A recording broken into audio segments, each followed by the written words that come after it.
What's up, katipa? Ito ay ang Lover's Moon. Sinong tumirada nito? Si Glenn Frey. Okay? Dali lang ito. Yun, tuturo ko yung intro kung gusto nyo lang. No? Pero bago ang lahat, ang chords, napakadali lang ng mga chords.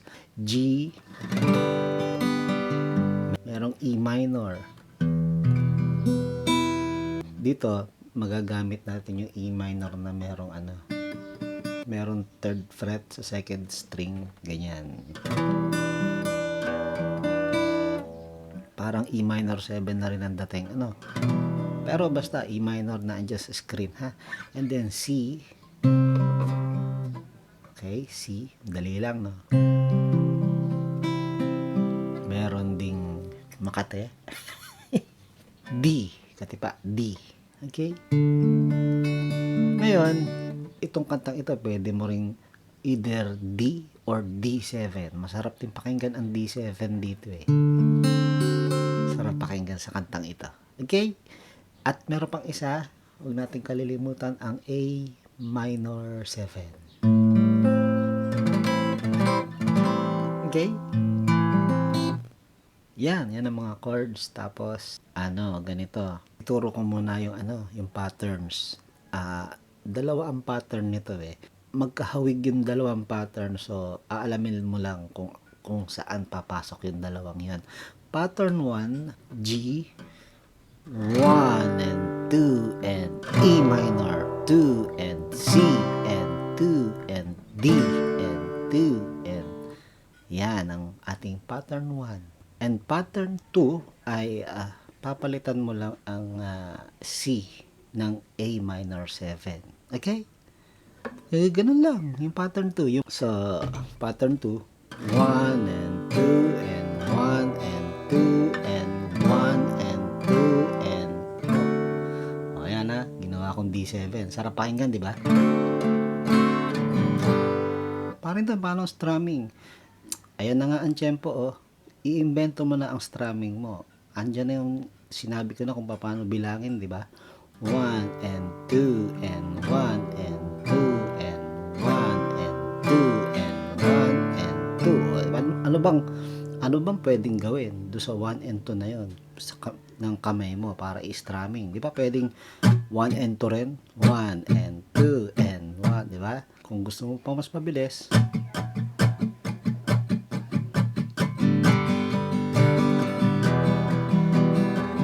masyadong naman, di ba? Parang masyadong rugged, di ba? So, iisipin mo yung style ng gagawin mo. Pwedeng ganun. Di ba? Ang mahalaga, yung nasa tamang timing ang lipat ng chords mo. Yun ang mahalaga. Ito, papracticein mo na lang yan. Hindi ka kailangan turuan dyan sa pag-strums. Ganun din sa plucking. Ganun din naman ang plucking. Ang gumagana lang ay yung kanya-kanyang daliri mo, yung detalyadong daliri mo. Pero, tumatiming din niya ang plucking. Diba? Ikaw ang magde-designate kung saan mo ilalagay yung mga daliri mo. Usually, ang mga gitarista, either hanggang 4 na daliri ginagamit. Ako naman, 3 lang. So, ganito. Pagka, i-designate mo na yung mataba, yung thumb, sa mga bass, pwedeng hanggang 4th string, di ba? 6th string, 5th, 4th string, ito gamitin mong thumb. Tapos pagka sa baba na, ito na ang 3rd string, gamitin mo yung hintuturo. Okay? Tapos pwede ring hintuturo din yung 2nd. Nasa sayo kasi talaga ang pagde-designate. Pwede rin namang yung susunod na, yung yung middle finger na pagka 2nd string na at saka 1st string, di ba? Talagang ikaw ang mag-aano niyan. Ganon. So, pagka ginawa ko na yung plucking talaga, G, kailangan nasa isip ko yung timing, yung numbering, di ba? 1 and 2, 1 and 2 and 1 and 2 and ganon. 1 and 2 and 1 and 2 and ang mahalaga, alam mong saan pupunta yung daliri mo. Tapos, siyempre, keep in mind din yung bass nung chord. Yung pinakang root note na bass. Dapat doon ka nagbe-bass. Diba? Halimbawa, C. Tapos biglang dito ka pumunta. Aba, hindi naman dito ang bass. Sa 5th string, di ba? Oh, pag D, ang bass mo ay 4th string. Ganon. So, sumechempo ka. So, kanina 1 and 2. Pwede ka naman magbilang ng hanggang 4. 1, 2, 3, 4. 1, 2, 3, 4. 1, 2, 3, 4. 1, 2, 3, 4. Para nakasabayan ng daliri mo yung pagpa-plucking mo. Nagbibilang yung daliri mo ng 1, 2, 3, 4. Kumakalabit. Okay? 1, 2, 3, 4. 1, 2, 3, 4. 1, 2, 3, 4. 1, 2, 3. So, hindi ako nag-iisip ng ng strings. Ang iniisip ko, mapatimingan ko ng maganda at mapatunog ko ng maganda. Kasi, nasa tamang tempo. May rhythm yung kamay ko. Ganun. Alright. Tapos, pag nasasanay ka na, subukan mo naman yung mga pa-pinch-pinch. Nagsasabay yung dalawang string. Yung baba, tsaka yung bass. Ay, mga ganyan. O kaya, hindi baba, second string, tsaka bass. Ay, mga ganun. Di ba? Halimbawa, sa umpisa.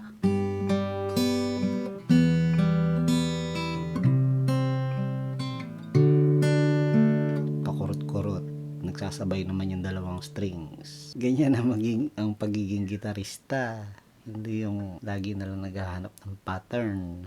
So, ituloy na natin yung umpisa, yung intro, okay? Itong pang pang pang pang pang pang. Okay? So, simple lang tong inarrange kong ito eh. So, tingin ko kayang-kaya mo ito. So, yung G natin, kasi pa, hindi natin gagayahin yung G na chord. Ang ginawa ko, kasi patutunugin ko yung parang katunog nung sa intro eh.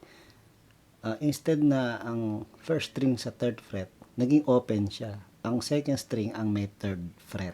Okay? So, ipipinch ko ang 6th string at 2nd string. Tapos, itutuloy mo ng plucking. So, syempre, dito ka na magpa-plucking, paangat ng string yung 3rd string, 4th string. After mong i-pinch. And then, open string. And then, magpipinch ka ulit sa 2nd string, 6th string. Pero, open na ang 6th string. Para E minor. Ganon. Okay? Ay, ang ginagawa ko kasi, hindi ko na kinukumpleto yung E minor dito. Pero, kumpletuhin natin para ma-plucking mo. Ganon. Tapos, first string ulit. Pero, ilipat ka sa C. Tapos, hindi lang yan. Dapat, paglipat mo, meron kang automatic na nakalagay ang hintuturo. 2nd string, 3rd fret. So, pag C mo, pinch ka. Bass ulit, tsaka 2nd string. Yung bass mo, 5th string. Tapos, bababa na yan. Yung 2nd string. Biglang magiging C na talaga yung chord. 2nd string ang tutunog. Diba? Tapos, open ang 2nd string. Tapos, D. Na ito, D. So, hindi mo na kailangan yung mga tipa na yan. I-pinch mo na lang ang open na 4th string. Tsaka yung 2nd string. And then, lagyan mo ang 3rd string, 2nd fret. Part pa rin ng D yun. And then, babalik ka sa pinch, sa G. So, ang G mo, ganyan. Wala kang patong sa baba. Okay? And then, teng. Yun, di ba? So, pag gano'n mo, teng. So, 2nd string, 1st fret. And then, E minor. So, nagpa-plucking ka rin. And then, C na to, C. So, gagawin natin C major 7. Open ang 2nd string eh. And then, yun, ano nangyari? Habang naka C major 7, nilagyan ko ang 3rd string, 2nd fret. Then, open. Actually, D. So, open ang third string at fourth string. And then, turn. Ito ay fourth string, fourth fret. And then, kakanta na. There's a lover's moon.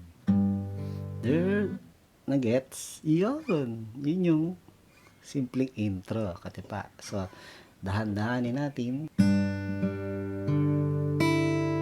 E minor. C na meron dito. D.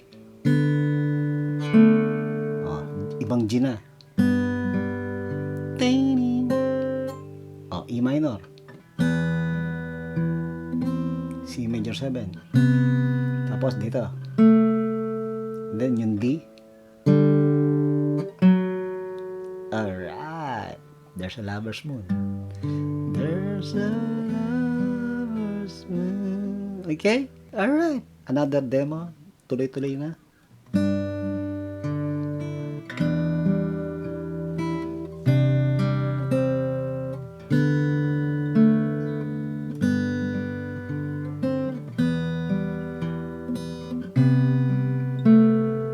Alright. Kanta. Etong pagpasok ng verse, pagduduksongin natin yung pattern 1 and pattern 2. Tapos yung magkaduksong na pattern 1, pattern 2, uulitin. Ganon. Okay. G, there's a E minor, C, D. Tapos G ulit. Ito na yung pattern 2 na to. Okay. Ulit. Pinagduksong. Pattern 1, pattern 2. So, again ha, either D or D7, masaya. C, she's out there somewhere. Apat na counts. And C and D. So, 1, 2, and 3, and 4, D. Under the... Okay? Interlude. Ang interlude natin, under the lover's moon, pattern 2. Pwede nating lagyan ng yan, yung tinuro ko kanina. Pero A minor 7 dapat ang C. So, paano yun? Pang, pang, pang. Pag A minor mo, syempre hindi C. Gagayahin mo lang ginawa natin kanina, pero hindi C. Okay? Diba? Again.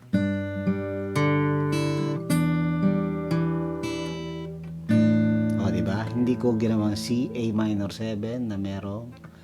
Kung komportable kang itong ring finger, mas maganda siguro. Diba? Tapos hindi uulitin. Kakanta na ng Lover's moon, won't you shine? Okay? So again, yung interlude, under the lovers.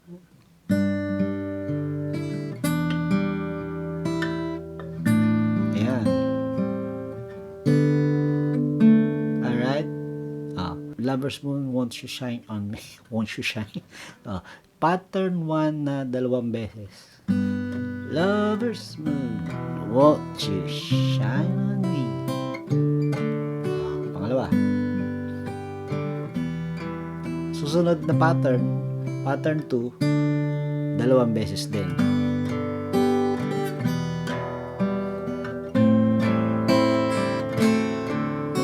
Isa pa. And then, susunod na dito, waiting. Diba? Yun. I know. Yun. Ang susunod dito. Pattern 1, 2 beses. Waiting. I know she's waiting. And then susunod dito, pattern 2, 1 beses lang. Ito.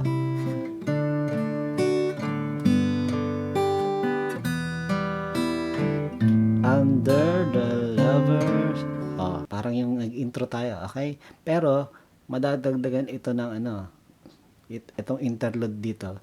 Madadagdagan pa ito ng pattern 2 na 2 beses. So, yung intro natin ginawa.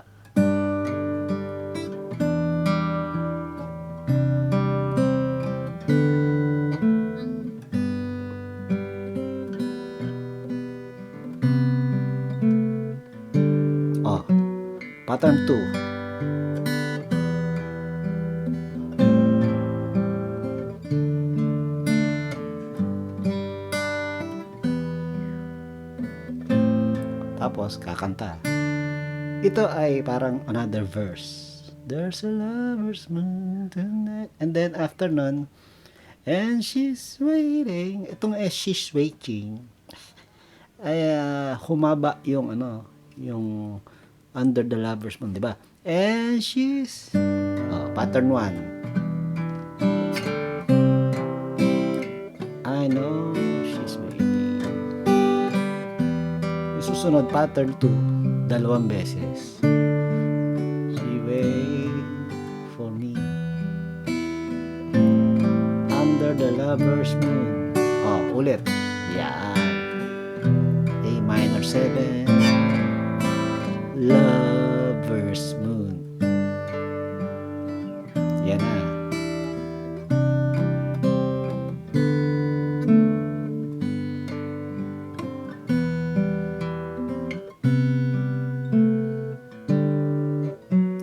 Pattern 2.